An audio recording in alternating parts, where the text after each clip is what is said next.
Yo, That's My Jawn is brought to you by Anchor.fm. If you haven't heard about Anchor, it's the easiest way to make a podcast. Take a seat. Let me explain. It's free. It costs nothing. $0 and 0 cents. There are creation tools that allow you to record and edit your podcast right from your phone or computer. Me? I'm doing this from my iPad. It's that simple. Anchor will distribute your podcast for you so it can be heard on Spotify, Apple Podcasts, and many more podcast providers. What's that mean? That means when someone says, hey, how do I find your podcast? You go, you ever hear of a little app called Spotify? Boom, it's there. What's that in your hand, an iPhone? Boom, go to your podcast app. I'm there. You can make money from your podcast with no minimum listenership. Right from the beginning, straight out the gate, you can make money. Season 1 made me so much money, I could afford a cup of coffee at Starbucks. A grande. It's everything you need to make a podcast in one place. Download the free Anchor app or go to Anchor.fm to get started. That's Anchor.fm.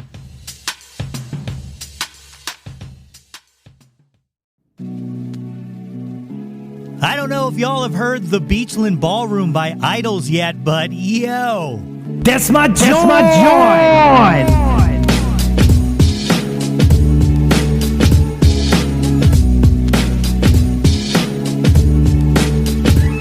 Hey yo, displace the guilt and... What's good, friends and family, neighbors, near and far? Welcome to a brand new season of the Yo, That's My Jawn podcast. The podcast, website, brand, movement, way of life dedicated to the embrace and championing of your passions. I am your host, Nate Runkle, a.k.a. John Didion, a.k.a. Jonald Duck, a.k.a. Ray Jonovan, a.k.a. John and Kate plus Nate, a.k.a. Jonatello, a.k.a. Nate 3.0, back once again with another episode of the podcast. As always, I hope this podcast finds you all in good health and in good spirits. A little later on, I am joined by the incredible Nicole Atkins. I have been a fan of Nicole since I first heard Neptune City years ago. I was obsessed with that album. Seriously, if you've never listened to it before, treat yourself immediately to 43 straight minutes of pure sonic brilliance. I am 100% honored to have her on my show today, and I hope you enjoy this conversation as much as I did. Well, what's up, folks? Long time no see, or, here. I hope you don't feel like I ghosted you. You feel like I ghosted you, don't you? I kind of did, didn't I? Because when last we spoke, well, I spoke, you listened. Well, maybe you spoke. I didn't hear you. Well, I couldn't hear you. That's one of the setbacks of this medium, is this conversation that I have with you week in and week out. It's so incredibly one-sided. Okay, sorry, I'm sidetracked. The last time we spoke, I said, hey, join me next week. And then I didn't. I didn't join you. I apologize. I had meant to do one more episode before the summer break, and it fell through. And then it was summer, and I needed a break. I know. I should have at least called or left you a Dear John letter, but I flaked. I'm sorry. I flaked, okay? And I hope you can forgive me.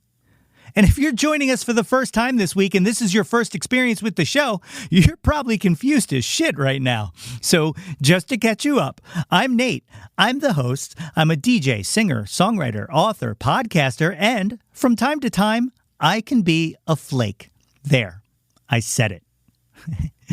Anyway, I hope you guys all had such a groovy summer. But now it's time to get back to business. It's time for me to get back to business. I have some great guests lined up for you this season.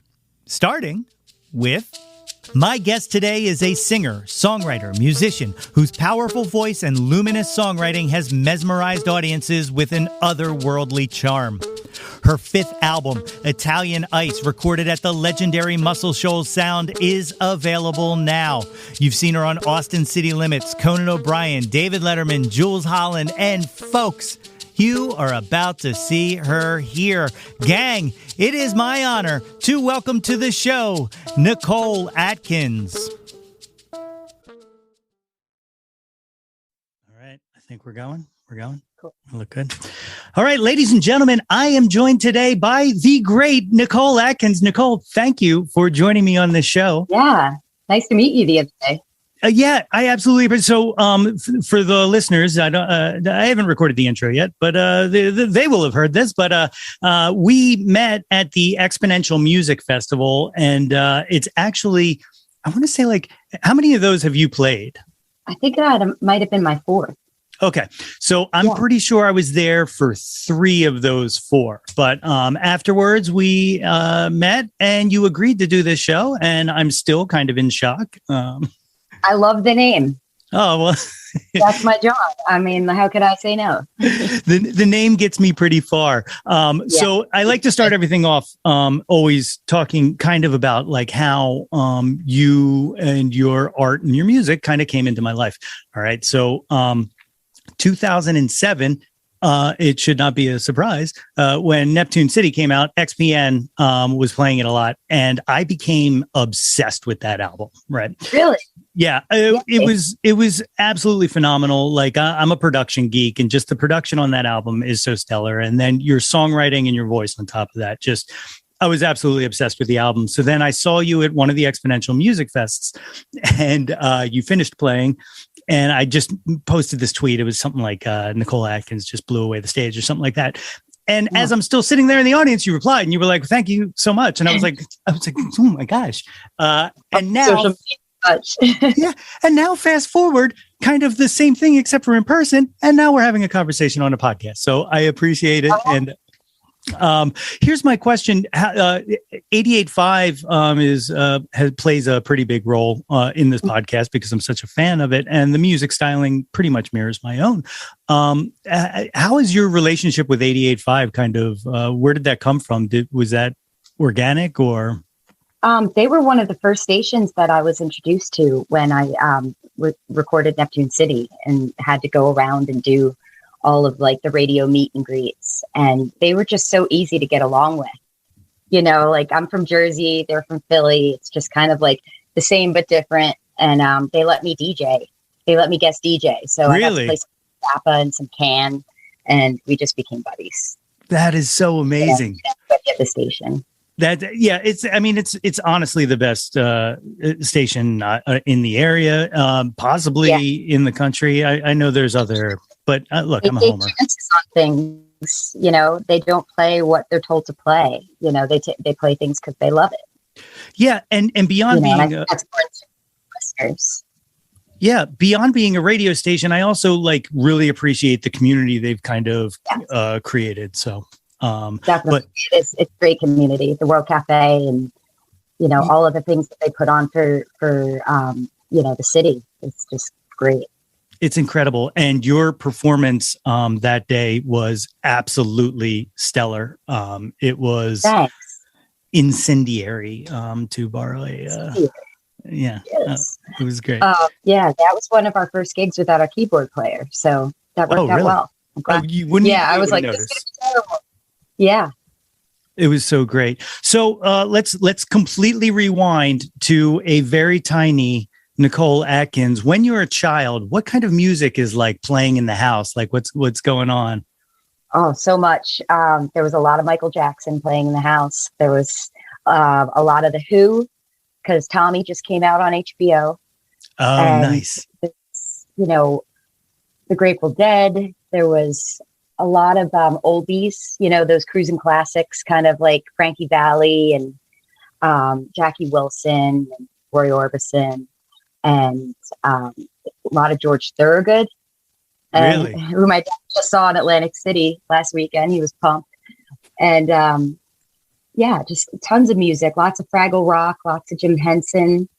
And then, you know, MTV kind of came into the picture, and it was a lot of like Lisa Stansfield, Lisa and the Jam, Digital Underground, anything they played on MTV.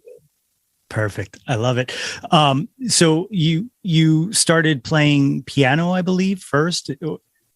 I wanted to. I got piano lessons when I was 9, and I got them from this guy named Duke Shea, who had a ring on every finger, and he was just hell-bent on me learning to sight read. And I could play by ear, and I wanted to learn Led Zeppelin. And I was just like, come on, here, check it out. This is Led Zeppelin. And so my mom tells me that he died. So my lesson stopped. Oh, and then no. I find out later that she didn't want to let me know that he quit because I would only play by ear. And she didn't want me to think that somebody quit on me. And I was like, do you think that's better to tell me that somebody died? She's Sicilian. So, that's how they roll. That's so you're playing by ear. Like, did you have like a musical household? Were there instruments in the house? No one in my family was musical. We had a piano at the house. And so I would, teach myself songs and pick them out. But I never liked to sing. I never like to sing in front of people unless I'm on stage, Okay. or my parents were at the bar too late. I'd get all the other kids assembled into some little, we'd recreate one of the videos from In Living Color and do all the dances. Unless I'm performing, I don't and even now, I don't sing around the house. I don't sing in the shower. And then I found my uncle's guitar. My uncle passed away when he was 13 from a freak accident. And I found his guitar when I was 12 in the attic. And so I would sneak up there and teach myself. I'd go to Sam Goody in the mall and buy music books. I bought a Lemonheads book and a Grateful Dead book and a Fiona Apple book and taught myself how to play. That's I don't know if you saw the glow. I was a third key at Sam Goody for a good portion of my life. Nice. So, yeah, I miss it, man. It's giant plastic boxes. Oh, it was the greatest place on the earth. Pink neon. It was nice. Yeah. So, so you start teaching yourself how to play guitar. How quickly do you start writing your own music? I didn't start. So I started playing guitar when I was 12, but I didn't write my own music till I was 21. Oh, really? Yeah. I would always play gigs and I'd always sing in people's bands and play covers out and always played bars and restaurants. And it wasn't until I graduated college and went to this local venue in Asbury Park called The Saint. And I asked for a gig and he's like, well, we're all original music now. Do you write your own music? And I said, I lied and I said, yes. And I had 2 weeks to write 45 minutes worth of songs. And it was once I had a deadline, I was away from school in North Carolina. I had experiences that I could actually write about.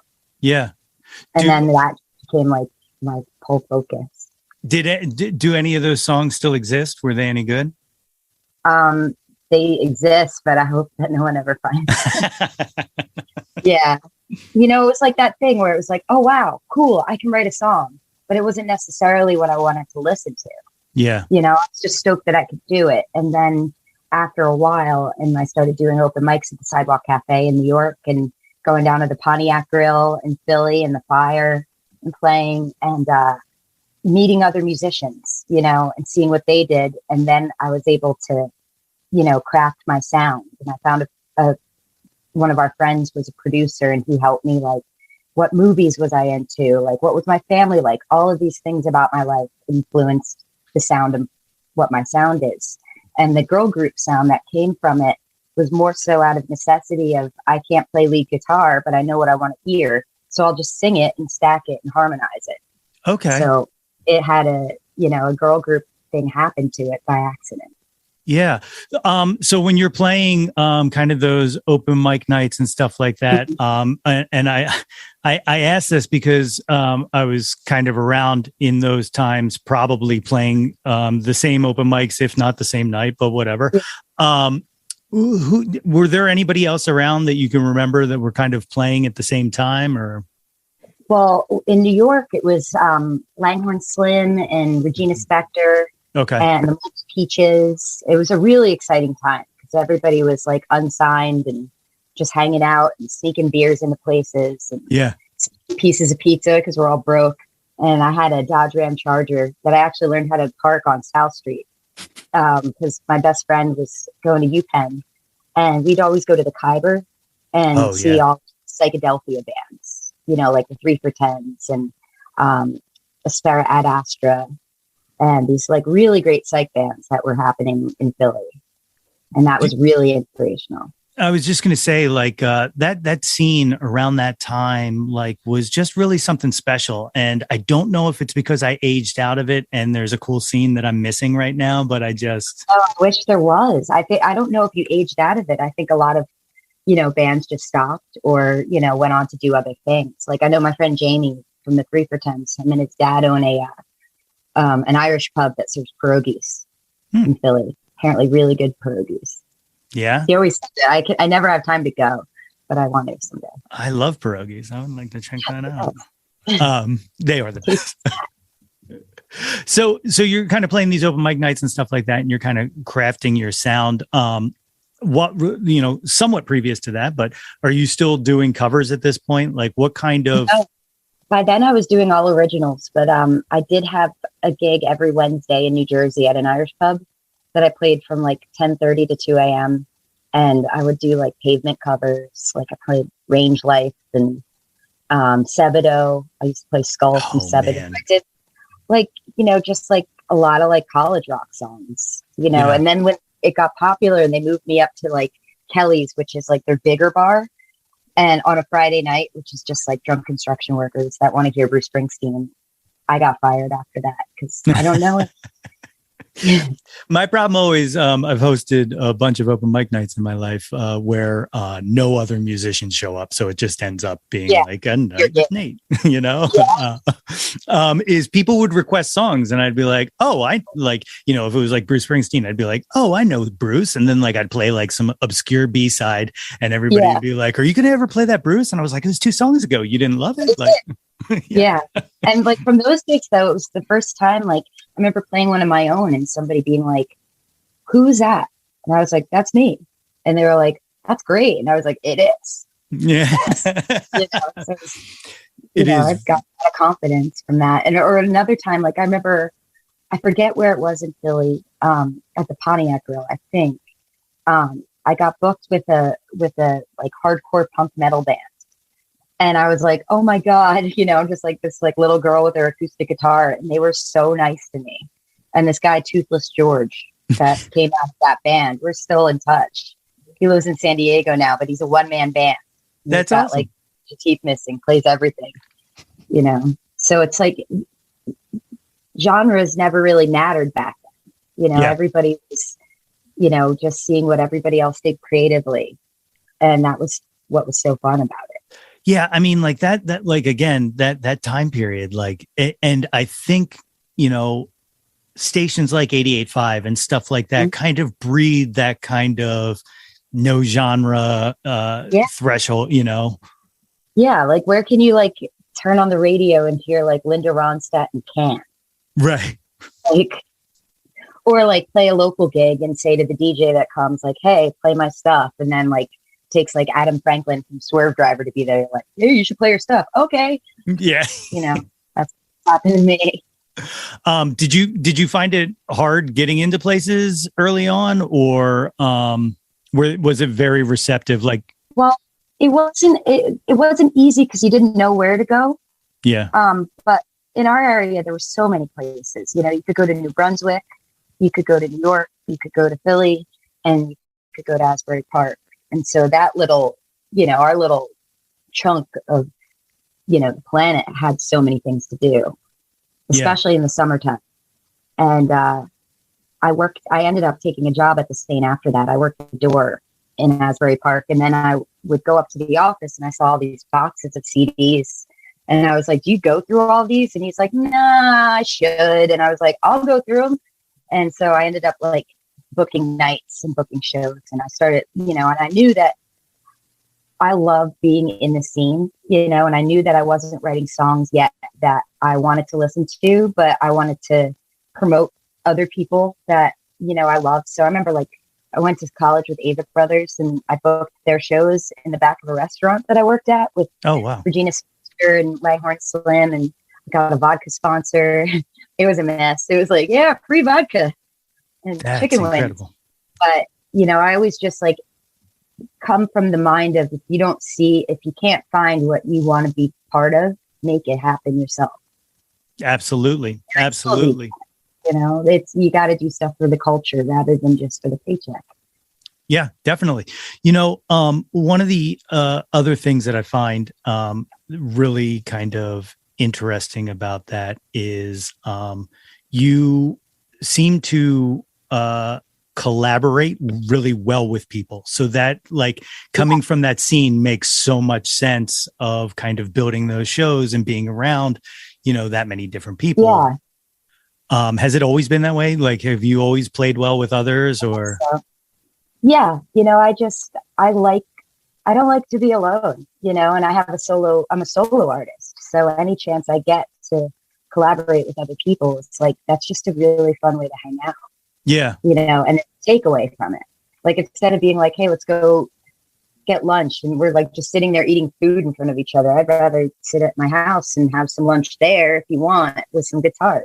Yeah, absolutely. Or make paintings. That's incredible. So what was the pivot point, do you think, when you started writing music that you wanted to hear? Like, can you pinpoint a song where you were like, did it? Yeah, I had the song Skywriters. That was the first song that I did that was like really like well produced and kind of echoing the Bunnymen-ish and eerie sounding. And it sounded like Shark River, which is the neighborhood I'm from, like the river at night. That's what I wanted it to sound like. And, it sounded like me. And I like noticed that when we'd have parties, that's when I'd be drunk and be like, yo, check me out. Like yeah. When I wanted, like when it wasn't like friends like, hey, play me some new stuff. When it was like me just getting in people's faces, like, listen to this fucking shit rules, but, and I went into this bar 2A one on Avenue A in the city. And I had like 4 songs that were my demos. And I went up to the bartender and I was like, hey, I just finished this. And he put it on repeat all night. And all these people kept being like, what is this? What is this? And I was just like, oh my God, and that was such a great moment. And then after that, like I had, my, collaborator, Dan Chen, like came up to me at a party and he was like, I heard your demos. Do you need a band? And then we had a band. And then like, I'd always have a bag of my demos with me. And like, I would just go to bars and get drunk and, hey, here, take this, which is kind of cringy now, but like, you have to do that, but you have to do that in a way that isn't just like, here, I want you to do this for me. Like, you have to be cool. You have to hang out. You have to get to know people, ask them about themselves genuinely. I just love people, I'm a people person. And, I think like 8 months after I gave the demo to this one guy, he emailed me that his sister was a music lawyer and she liked it and she wanted to meet me. And it turned out she was like at a huge place and like discovered the Arcade Fire. And then I started working with her and like, she just like, our shows went from like all of our friends in the Lower East Side to like, Suits. Yeah. And 3 dinners, and it was all very exciting. It was funny because it's like, I can't pay my rent and I'm eating a 4-pound lobster. How does this work? Right. Well, yeah. And like those kind of moments, like it is kind of like just when the call comes, you better be ready. And you had the talent, you had the voice and the songwriting that, it seems like you were definitely ready. Was there any struggle kind of making that transition to looking out into the audience and all of a sudden? No, there never was that. I mean, I think it's been a process throughout the years of doing it for 15 years that it gets better all the time.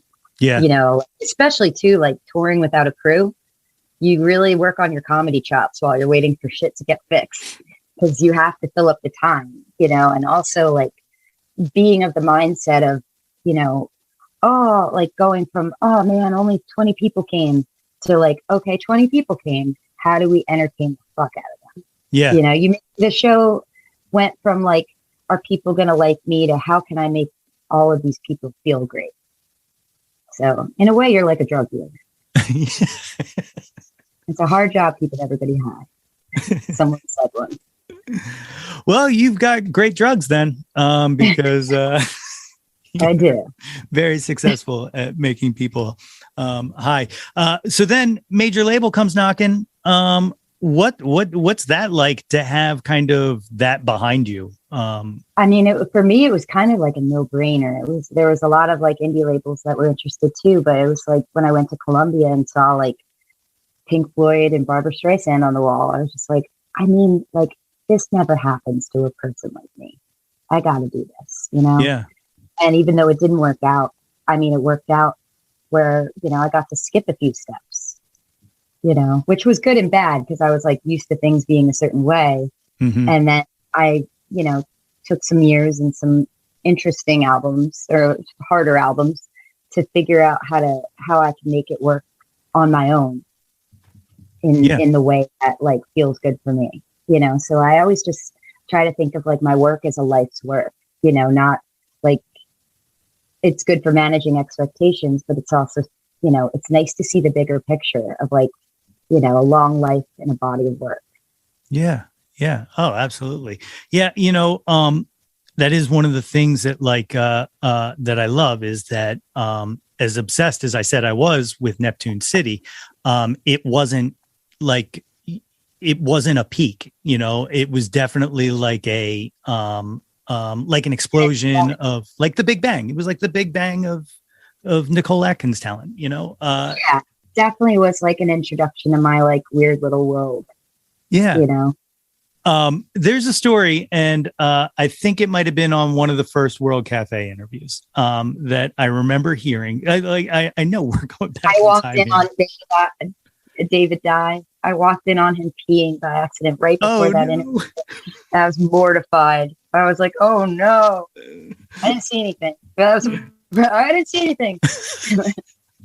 Oh man. But the thing that came up in the interview that I always thought was really interesting was the story about Bruce Springsteen coming to the bar that you go to, and you weren't there.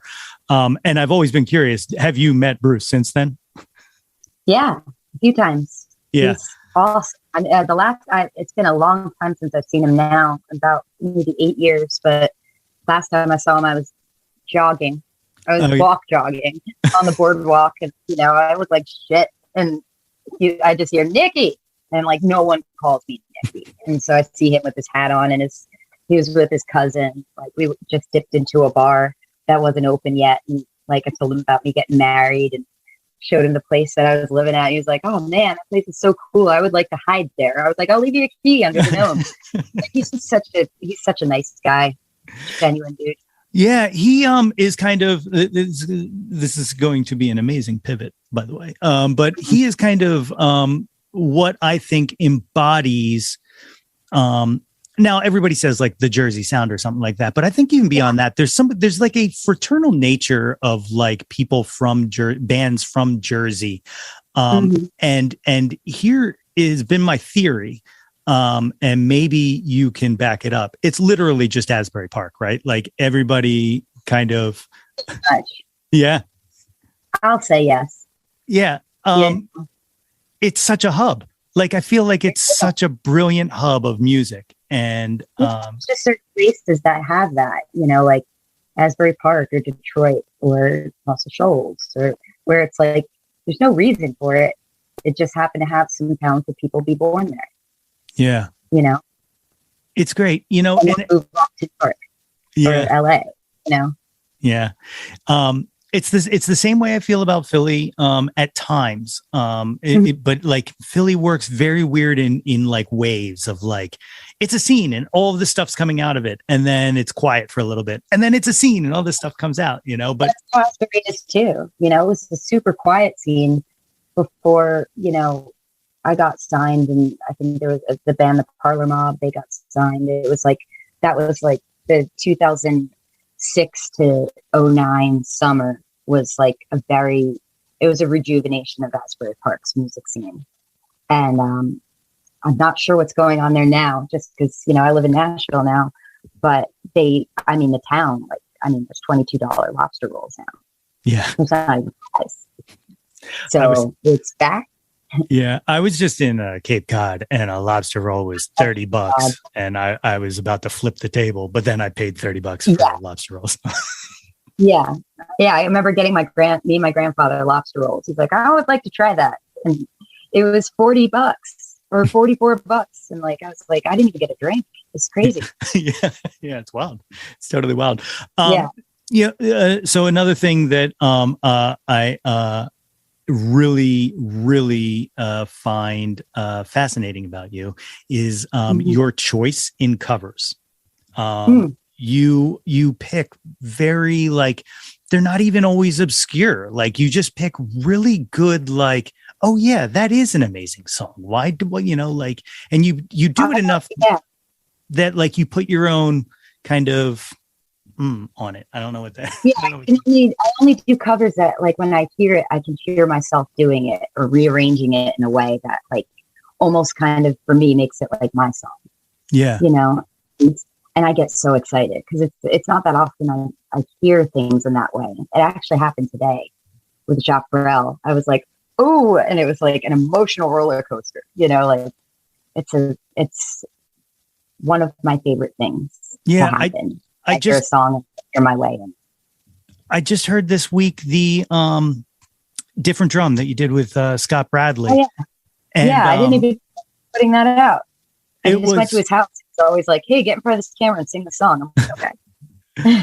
Well, that answers that question because I was going to be like, where did that come from? Because it's like a perfect song for the both of you. Song. Yeah, I always do that song at my bar gigs. Oh, really? Yeah, now, and then I transitioned it from that song into the Laws. There She Goes because it's the same clip.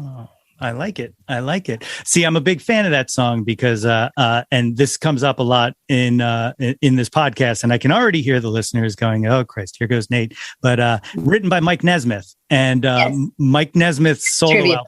Yes, exactly. Mike Nesmith's solo output is like one of my greatest unsung things. It's wild, isn't it? Yes.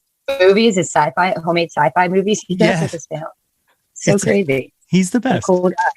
Yeah. I would love to talk to him someday because strangely, the Monkees have been like a backbone of my life, like my entire life. And me too. They were one of my first loves. So who was your favorite Monkee? Mike was even as a little kid, and I think it was the hat. Who was? Mickey. Oh, okay. Because he was funny. Yeah. No, he to the list, the list of questions. The Monkees plays heavily on that list.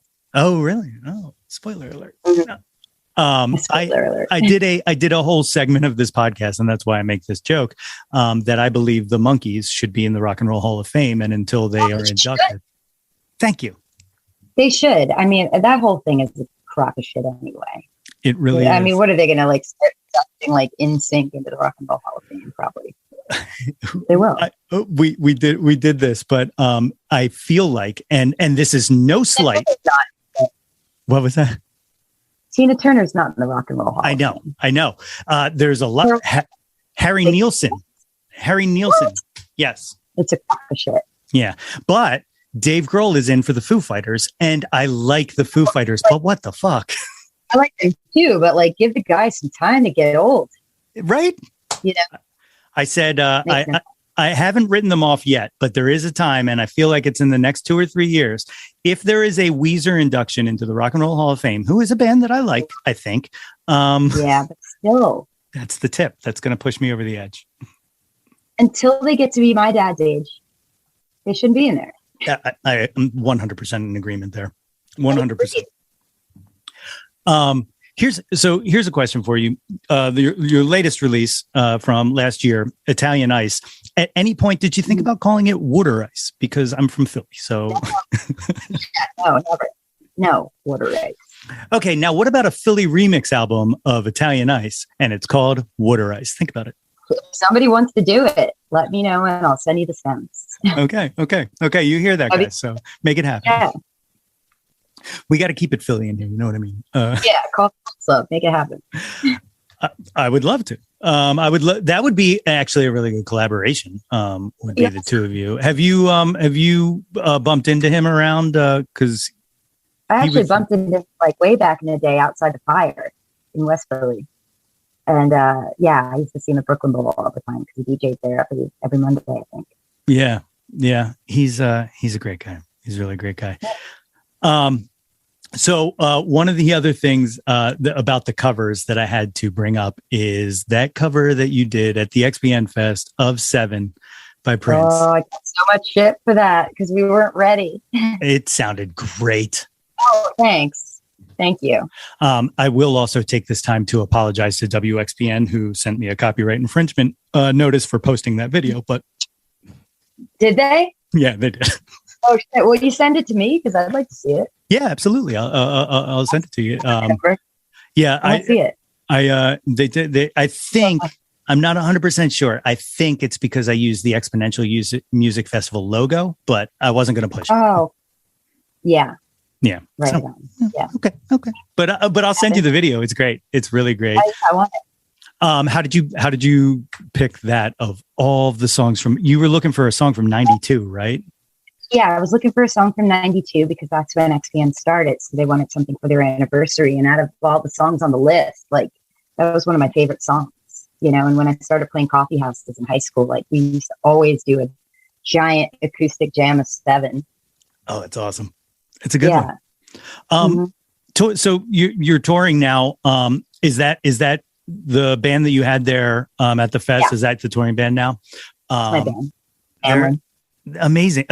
On the album as well? Are they, is that your? No, the album was actually, Binky Griptite from the Dap Kings and Jim Sclavunos from Nick Cave and the Bad Seeds and Spooner Old and David Hood from the Swampers that like played with Aretha Franklin and everybody. And, Spoon and Carl from My Morning Jacket. Like the band for the album was insane. Wow. A fly on the wall on that one.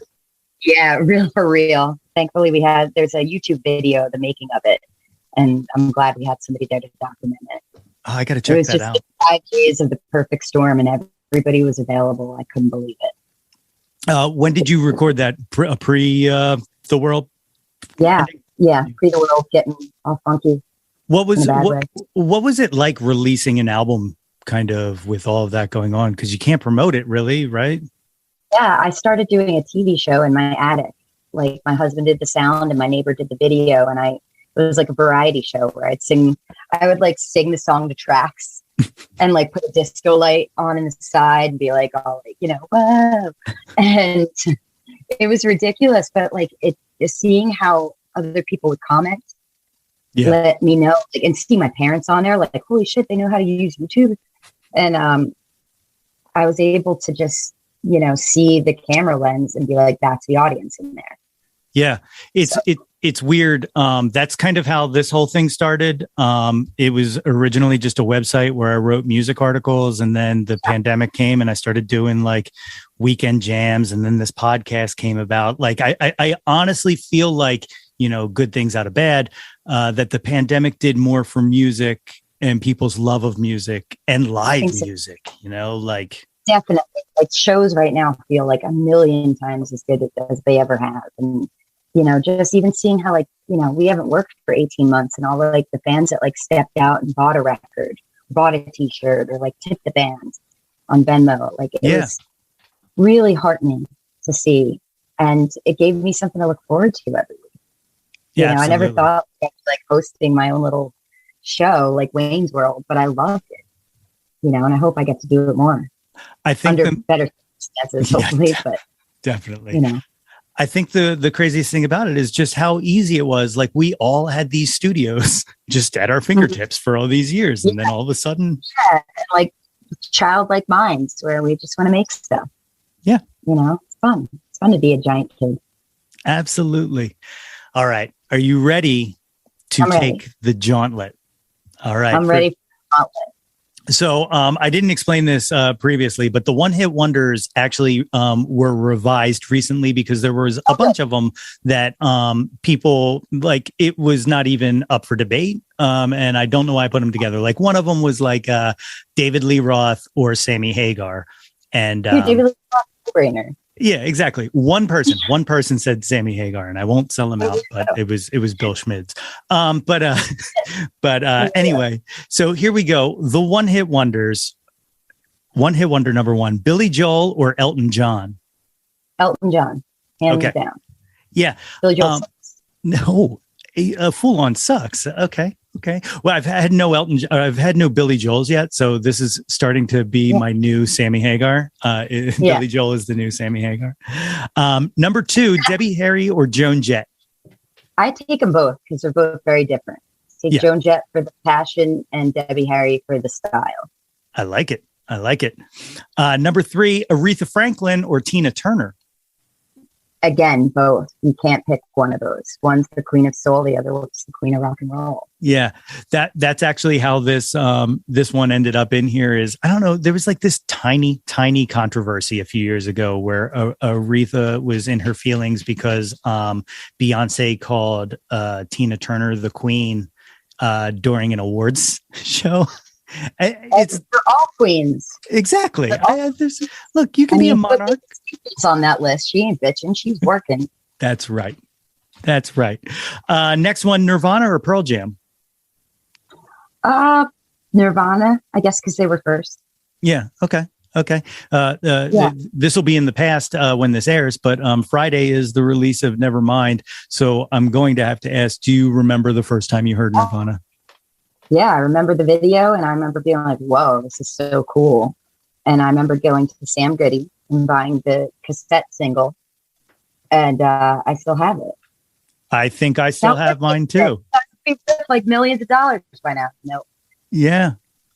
That's great. Yeah, I might have mentioned this on here, but my mom turned me on to Nirvana, so like that's the coolest. Cool. Yeah. She was like, "I think you'll like this band," and she played it for me, and I was like, "What is it? Where? Why did you find this?" You know, like one of those moments. Yeah, but that's great. Cool. Next one, Janis Joplin or Stevie Nicks? Janis Joplin. Okay. She had something that was just like a once in a lifetime thing. She really did. And everyone can hear Piece of My Heart and stuff like that. But some of those old blues jams are just, oh my God. I wish she had an easier time. It would have been lovely to see what else would have happened. Definitely. Beatles or Stones? I mean, I love them both, but if I had to pick, it would be the Beatles. Because the Beatles are my Buddha. The Beatles are my reason for everything. Yeah. I can definitely see that. I can definitely see that. My favorite Beatles, George Martin. Oh, that even makes more sense than anything I think anyone has ever said. And humor. Yeah. He let the Beatles be funny. And that was, what is so endearing about them and so connected. Yeah, absolutely. Last one hit wonder, Bohemian Rhapsody or Stairway to Heaven? Bohemian Rhapsody for the vocal, Stairway to Heaven for the instrumental. Okay. Yeah. I can definitely get behind Bohemian Rhapsody. Yeah. All day. Yeah. I 100% agree with that. It's another one of those ones though that like I feel bad picking one, but it's my least favorite Led Zeppelin song. Yeah. I'm an Over the Hills and Far Away guy. That's me. Like I love the Rain song. Oh God, yeah. Yeah. That's great. It's so like that song was a totem for me of like, I want to be in this song. I love it. All right. So that was the one hit wonders. Now we have the top 10 countdown. I use Jawn in here, as we all use Jawn to mean anything you want. So it doesn't have to be music if you don't want it to be. I tend to lean that way, but anything you want it to be. So question number 1, what was your first Jawn? First Jawn was Fraggle Rock. Really? Yeah. Do you use the Waze app? No, I use Google Maps. Oh, okay. If you use Waze right now, they have a feature where you can make Red Fraggle give your directions. Red was so annoying though. Yeah. Like if they did an Uber, it would be so much better. It was fun for like one trip. And then all of a sudden it was like, oh no. Red? God, she's annoying. And I have to ask, so have you heard anything from the Hensons yet after your comment? No? Not yet. Okay, good. Number 2, what's your current Jawn? What are you into right now? Current Jawn is Jacques Brel. Yeah? Yeah, I just love to like listen to him and pretend I know what he's singing about. Like, it's like I don't need to speak French, but I can feel what he's singing about, and I paint and I feel like I'm somewhere else. That's awesome. I love it. Any particular song that you gravitate towards more than just Alexa play Jacques Brel, but no Alexa, no Alexa.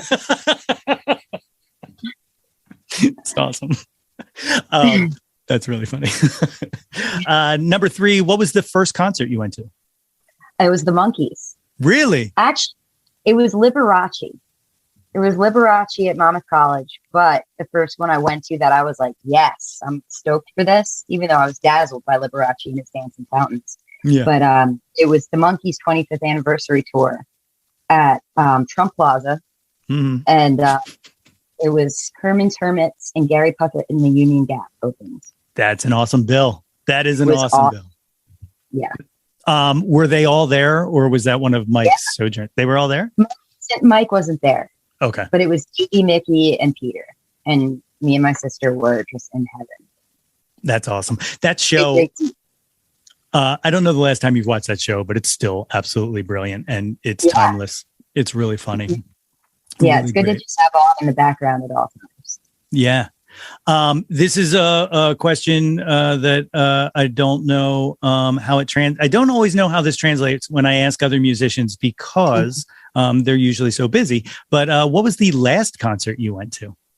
It was last week or the week before. I went and saw Lucy Dacus at Brooklyn Bowl. Nice. And this girl, Pale Hound, opened for her. She's from Philly. She killed it. Really? And we just all cried. It was great. Oh, it's awesome. Sounds like a great show.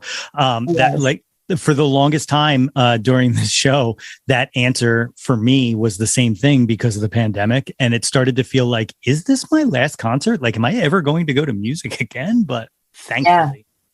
My last concert before the pandemic was Refused. Wow. So where at? At some place in New York or in Brooklyn. And it was Refused, and then I went and saw the Binky Griptide Orchestra. So it was like two totally different things, but I got them all in, and I'm glad I did because I remember at the time being like, "This is crazy." Yeah, like just stick with one. I was like, "No, I want to see it all." We went to see Mondo Cosmo the night of lockdown. So like at midnight, they locked everything down, and it was like we left, and then that was it. Yeah, I was supposed to go see the Black Lips, and then they canceled the show. Yeah, right before. Well, we got through it though, right? We're here. We're striving. Exactly. Number 5, what was your favorite concert you've ever been to? There's so many, but like off the top of my head would be one of my favorites was Tame Impala in 2011 at the Bowery Ballroom. Wow. It was awesome. And like Kevin lost his voice, but it didn't matter. It was just like, I was like, I mean, usually back then I'd be like at the bar talking to somebody, and that whole show I was like right up front, like never gonna die. You know? Oh yeah. So, them and like any Hive show, just because it's the energy. Yeah, that's like a slap you in the face kind of. It makes you feel alive. Absolutely. Number 6, who have you never seen live that you wish you would have, living or dead? Jeff Buckley or Roy Orbison. Yes.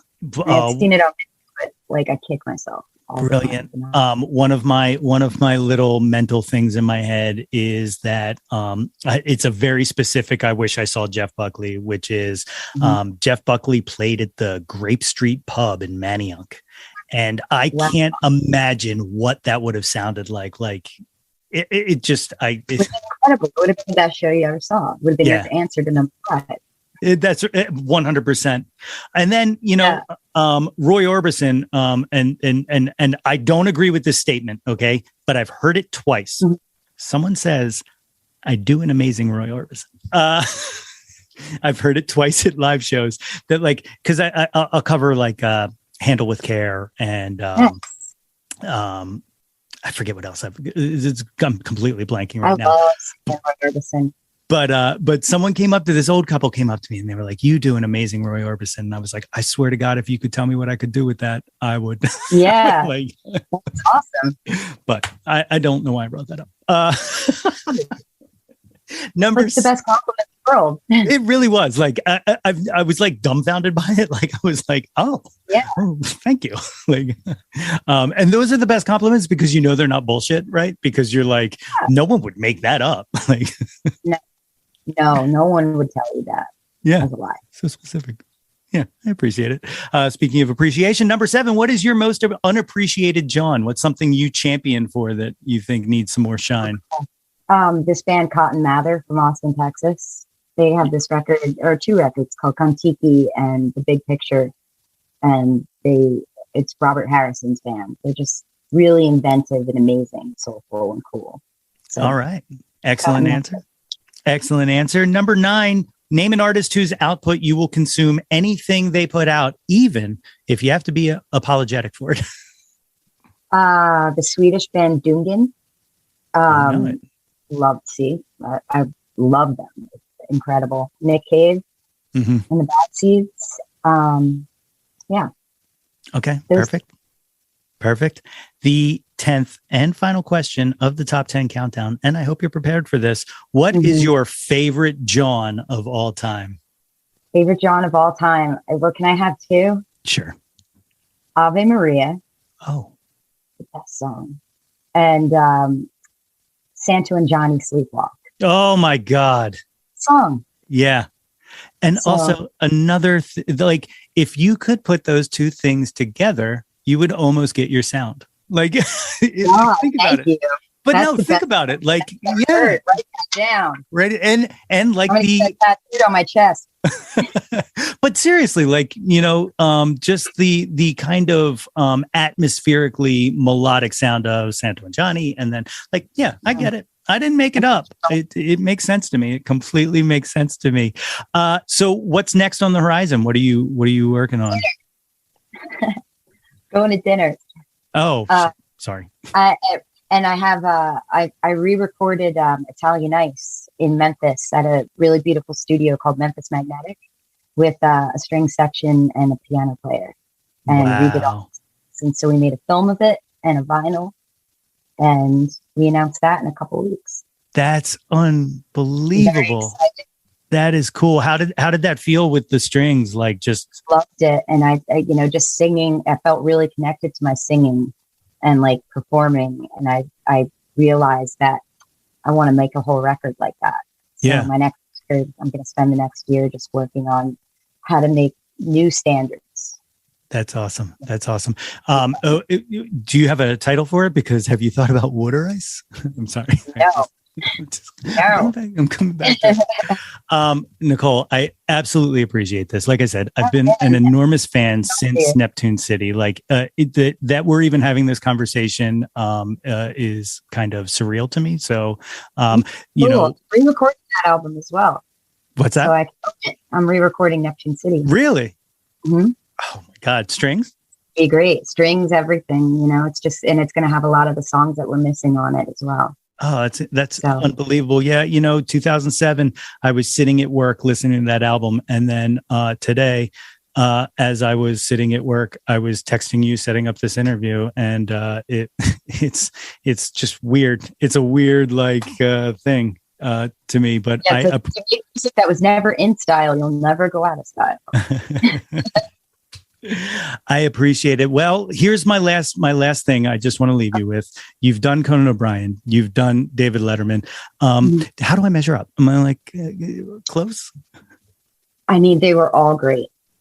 It's just really fun to be on TV, but I think my favorite was Jules Holland. I bet. Yes. Well, that's someone who appreciates down to the note music. Oh yeah. Yeah. And it was just, everything was live and all the bands are playing apart from each other, and it was there was nothing comparable to that. That's awesome. Tell these good folks how they can find you on the internet, so they can get some followed. NicoleAtkins.com, NicoleAtkins, like the diet. And that's my handle on Instagram and Twitter and all that. All those Jawns. I love it. Nicole, thank you so much. I will gladly say that you are my Jawn. Yeah, you are one of my Jawns, and I will send you that video. And again, Wxpn, I'm sorry. Please don't sue me. But I took it down. So we're all good. Yes, personal use. Yes, personal use. I'm sending it to Nicole. Awesome. Again, thank you. All right, My thanks again to Nicole Atkins for coming on my dumb little show, and more importantly, for the music she has gifted to the world. You can find Nicole on her website, www.nicoleatkins.com, and on Instagram and Twitter at Nicole Atkins. Her album Italian Ice is available on your streaming service of choice, and be on the lookout for the live version coming out this fall. If you have not already, please subscribe to the podcast wherever you get your podcasts from. Matter of fact, why don't you go ahead and subscribe and review us on some of the ones you don't get your podcasts from, just for good measure. And as always, if you are an overachiever and you want to earn yourself a super awesome Jawn Scout Merit Badge for Citizenship of the World, you can do it just by rating and reviewing us. How simple is that? Don't forget to visit www.yothat'smyjawn.com and like us on Facebook at facebook.com/yothat'smyjawn for updates and live streams. Follow us on Instagram and Twitter at YoThat'sMyJawn and find the Yo That's My Jawn YouTube channel and like and subscribe the heck out of that ish. We want to hear from you. Reach out and touch some Jawn. We're back! We're back in the saddle. Hey, yeah. Oh, yeah. New season, new me. Feeling kind of cute. Might post this. IDK. Thanks, as always, for listening. Blue skies. Until next time, everybody. Your taste in music doesn't have to be measured. You ain't being judged. You won't get a score. So what? Yo, That's My Jawn is a Lonely Monk production written and produced by yours truly, Nate Runkle. Theme song by Phil Tyler Music featuring Nate 3.0.